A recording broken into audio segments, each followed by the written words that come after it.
for my next. Oh, there, he's way in the back. Come, hey, what are you doing back there? Come on up, friend. And I have to apologize. On the program, I spelled Stuart's name wrong, so I do apologize for that. Please forgive me. Okay, so Stuart is going to talk to us about liberation, and he's from the Blue Moon Sangha? Midwest Moon Sangha. Okay. Good morning. I'm with Midwest Moon Sangha. We practice in the tradition of Zen Master Thich Nhat Hanh, and we meet on Saturday mornings at 9 a.m. at Eden Seminary. Welcome you to join us. So I have 5 minutes to talk to you about liberation. Before I start, I wanted to share a little bit. For many years, I was imprisoned by my own thoughts and views about what's the right kind of work to do and what success should look like. And I didn't even know I was imprisoned. But then my body sent me a signal in the form of a very serious illness. And that compelled me to wake up and reevaluate. So what can we say about liberation?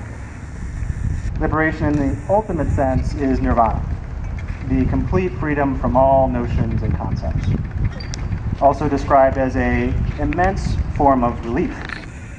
And then we have the path of liberation, which is the practice of touching peace every day that can do the work of transformation for us. Liberation is the ground of our being. Liberation is the water from which we, as individual wave forms, arise. As waves, we are also water. We are the stuff of liberation. Through mindfulness, we can touch the wave. We can deeply touch the phenomenal world. And when we do that, we also touch the nature of water. We touch liberation.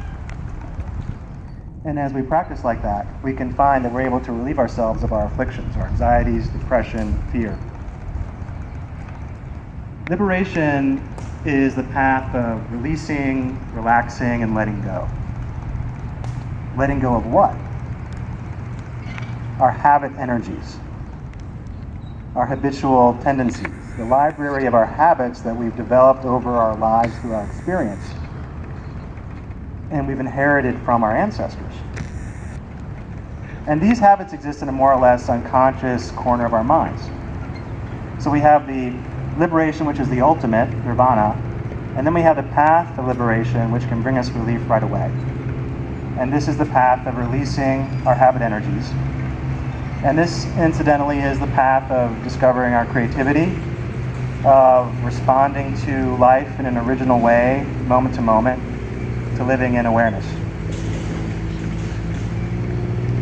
Each of us reigns over a vast territory with 5 rivers: our body, our sensations, our perceptions, our volition, and our consciousness. Our territory is vast, and we are the kings and queens over this land. But we often do not take an accurate surveillance of our territory. A painful feeling arises, and rather than embrace it to transform it, we tend to, more often than not, run away from it through consumption. And without mindfulness, we're hesitant to return to our territory. And the marketplace doesn't help us very much either. We're surrounded by opportunities to lose ourselves in consumption. Now, how big should a bag of potato chips be? Like the individual serving size I'm familiar with is about the size of my palm. Recently, I saw that they're huge now. They're like the size of a pillow. This is our habit energy at work. A feeling arises, and that elicits a response, which is the I like it, I don't like it reaction. And that's called craving. And from craving, our thoughts, our mind gets operating and spins a story about why we like or don't like our experience. And this is called clinging.